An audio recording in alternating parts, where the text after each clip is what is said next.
Halo kamera Demi Masa, kembali lagi bersama Demi Masa.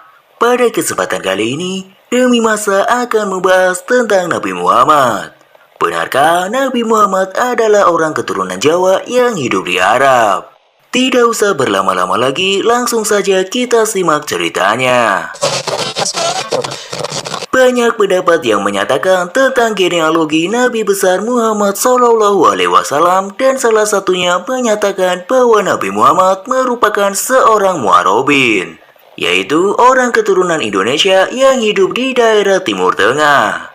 Jika benar pendapat ini, maka suatu anugerah yang sangat besar untuk bangsa Indonesia.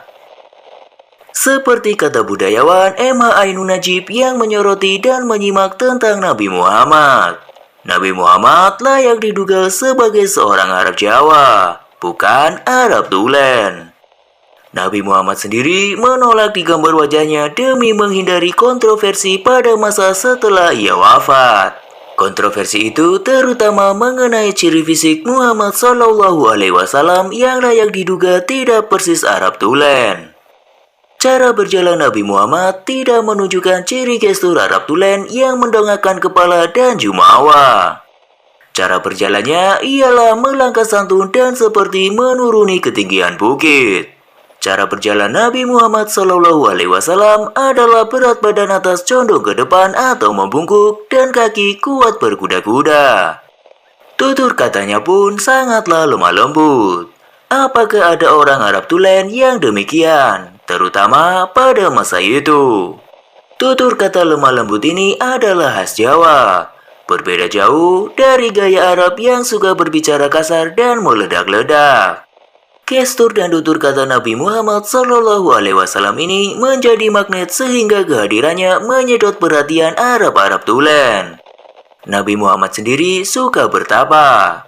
Bangsa Arab Tulen tak punya tradisi ini, karena bertapa itu adalah khas Jawa. Jika membicarakan tentang garis keturunan Nabi Muhammad, maka tidak akan jauh pembicaraannya dengan Ibunda Siti Hajar dan Nabi Ismail alaihi salam. Dan perlu diketahui pula bahwa nama Ismail merupakan bahasa Ibrani atau Yahudi, bukan asli bahasa Arab yang artinya hamba Tuhan. Ibu Siti Hajar sebelum dinikahi oleh Nabi Ibrahim alaihissalam adalah budak yang utama dari Fir'aun Khufu, Raja Mesir kuno, yang mengangkat dirinya sebagai Tuhan dan mengaku sebagai keturunan Ra dan Osiris dewa matahari dan bulan bangsa Mesir kuno. Fir'aun Khufu menganggap dirinya pantas menjadi Tuhan karena selama hidupnya tidak pernah sakit secara kasat mata, semacam pilek dan batuk dan sebagainya.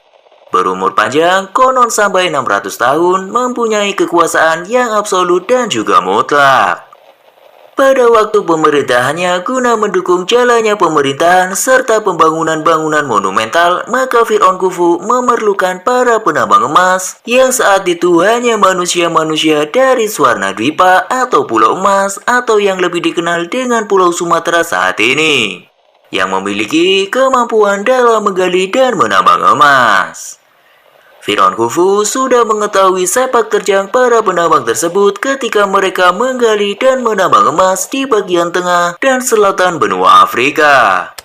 Guna menunjang keinginan tersebut, maka Fir'aun Khufu mengundang para penambang-penambang emas tersebut di bawah pimpinan yaitu kakek dari ayahanda Ibunda Siti Hajar.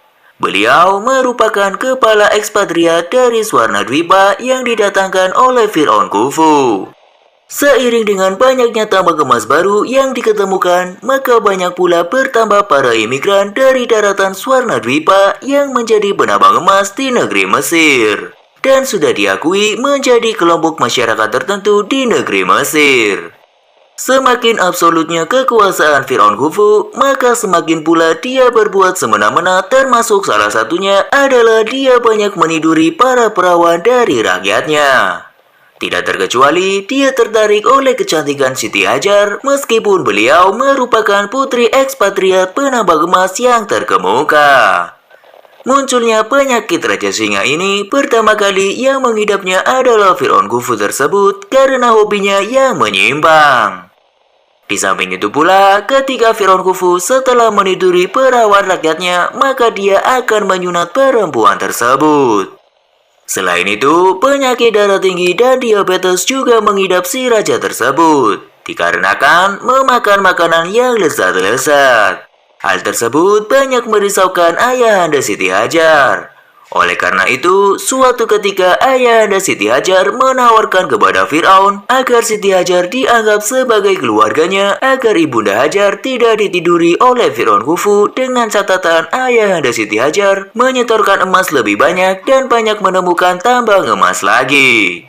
Pada saat itu, para permaisuri Firaun banyak yang menolak status Ibunda Siti Hajar yang merupakan keturunan luar bangsa Mesir, dan pada akhirnya agar membedakan status Ibunda Siti Hajar dengan para permaisuri, maka telinga Ibunda Siti Hajar ditindik atau diberikan anting-anting.